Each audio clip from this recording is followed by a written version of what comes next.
Hello there, this is Big Benedict. We're playing Vergil's Downfall on Vergil Must Die difficulty, and this is my guide and walkthrough for the hardcore version of this difficulty, which requires 2 previous and lower difficulty unlocks to acquire, and then you can start playing on this one. I would recommend that you, as you're going through the chapters, to pick up everything. I have all the health upgrades picked up and collected. The health upgrades work the same as they do in the regular campaign. By the way, this is the definitive edition still. And the devil trigger pieces, those are all things that you buy. There's 6 purchases in the shop to do that. And just a little word of warning here. I'm going to be launching enemies up, pressing the triangle button 3 times to flick them into the abyss as much as possible. Because they're simple enemies, and it's the quickest way I found to kill these enemies. Is it cheap? Yeah, it really is cheap. Is it fun? Yeah, it's really fun to do. You can throw the chainsaw enemies in there, the elite Stygians, the rages. Any enemy basically that doesn't fly can be flicked in, except the heavy enemies. Like, you can't do that to a butcher, obviously, or a tyrant. Or the wisps, whom we'll encounter in a minute. So, I've done this commentary, I've attempted to do it a couple of times. Here's this move here, which is holding down the square button, consuming 3 devil trigger slots, and it's the best move in the game, hands down. I barely use the devil trigger, although it does consume devil trigger to use it, but I don't use the doppelganger very much. There might be some engagements where it's better than the summon swords, which I have at level 3, but it's the best at dispatching enemies and building your combo exceedingly quickly. It's not the best for this difficulty mode, especially on hardcore, because the decay rate for repeating combos is pretty damn high. But even so, you can still get up to like S rank just by using the summon sword attack, because it's just really quick. But what's not quick is this character. I don't like the way he fights in the slow way that his combos work, and it's not anything that I dislike about the character per se. It's just his fighting style I've never liked. I didn't play his campaign on, well, he didn't really have his own campaign in the 3rd game, because you just go around.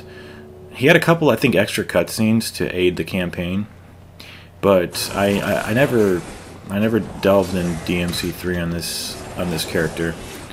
And I'm not interested whatsoever in using him in the special editions coming out, because I just like to use the main protagonist in the game.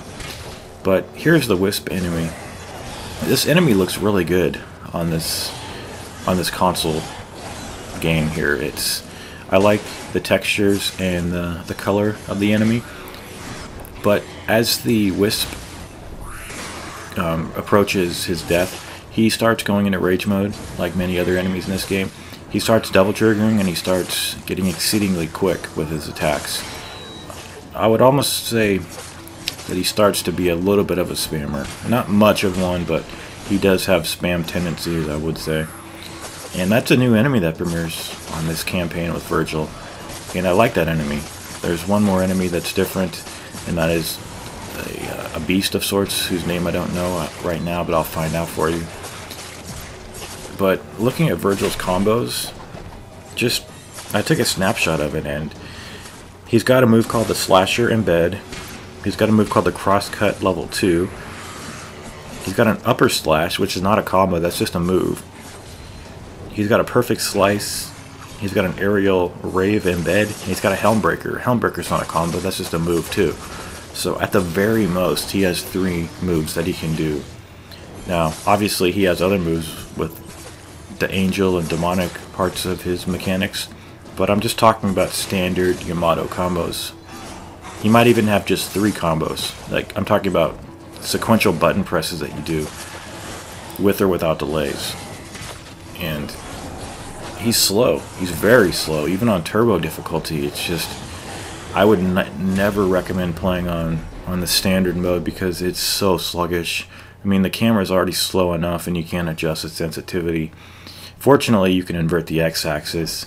I tried to play The Evil Within again, and sad to say, I don't think I can play that game, honestly, because I tried to do it, and every time I turn the camera on the horizontal axis, it goes in the opposite way, because I can't get my brain around not having it inverted.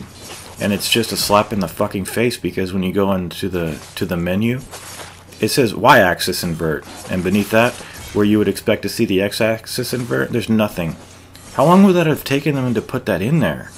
And like, they go to the trouble of letting you invert the y-axis, but not the x.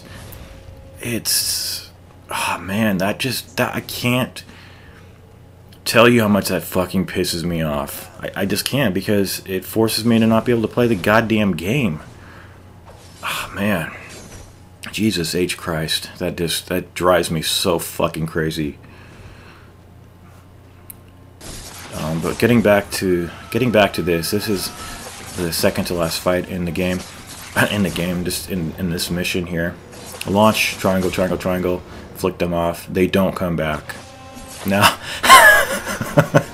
I don't know what the fuck that was. I just went through the second chapter, and these guys don't come back. It's a glitch. I suspected for a second. Do you know why I laughed? Because he came right back when I said they don't come back. They don't come back. Trust me. That's just atypical. Something's happening that happened. You always get an environmental kill. That, I don't know what the hell that was. That was atypical. But get used to falling into chasms, because there's a lot of arenas here where there's just no invisible railing to protect you from falling off. And just be warned as well, this is a guide to help people. It's not to premiere the most stylish gameplay that's ever been premiered on YouTube as far as Devil May Cry, because I don't possess that skill and I can't acquire it.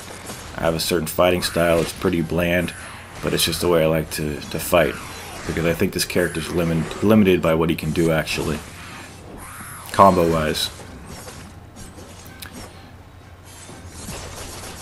There's just something about him. There's just a stiffness to the character. I think that's a good word. A stiffness to his fighting style. Now, don't get me wrong. He has a lot of moves. He has the summon swords. He has the blade rain that he can do by holding the triangle button down. You can do an angelic drive move. You can do, aerial hits in the sky. And it's just a ton of things he can do. And I'm just talking about his standard combos. Just really ungratifying. So if you don't really mind falling too much in the abyss, you can go to the enemies by using the angel blade, which, like I said, takes you to the enemies rather than the enemies to you. Now, the latter is done by using the demonic arms, or the demon blades that he has. And that will bring an enemy to you. Even the aerial enemies, even the wisps, that'll bring them to you. So, if you fall anywhere over here, you have to restart this whole sequence again. Not the fight, but just the sequence. And then we're going to be doing a gauntlet outside this gate. There's a mirror of this fight in Chapter 6 too. There's no final boss in this game, but there is a hard engagement in Chapter 5 with a boss who's really damn difficult. And I may not have said it before, but it's in the title. I won't be using items. I don't even have any in my inventory to use, because since I knew I wasn't going to use them, I just didn't buy them. It wasn't necessary to use them on the lower difficulties, and I needed the orbs, quite frankly, to buy the expensive upgrades from the divinity statues.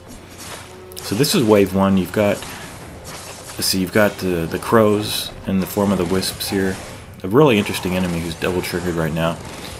And you have the ability to use the lock-on as well. Using the summon swords drains 3 of your devil trigger slots. And I can't remember if I've said this before, because I've done this commentary a couple times. Mainly because it's hard to commentate over something that you're just not really thrilled about doing. Although it's fun to play this game. There's nothing wrong with this game.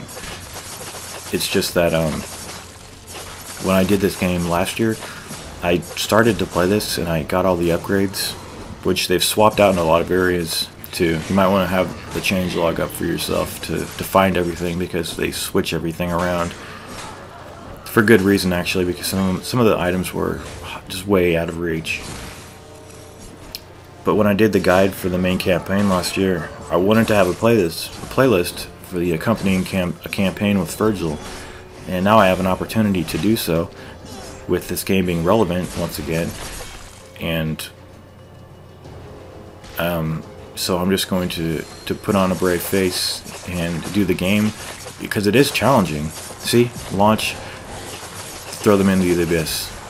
Now you can't throw them into the abyss when they're in rage mode, but you can when they get out and, you know, they're in their regular skin, which should be that one right there. I can't tell you how instrumental it is to do that. There we go. See, they're not coming back. It says environmental kill right there. They don't come back. That whatever that happened before, that was not something that happens on a regular basis. So this is a pretty tough gauntlet here, but actually that is the last guy. So I'll see you in the next mission. Take care.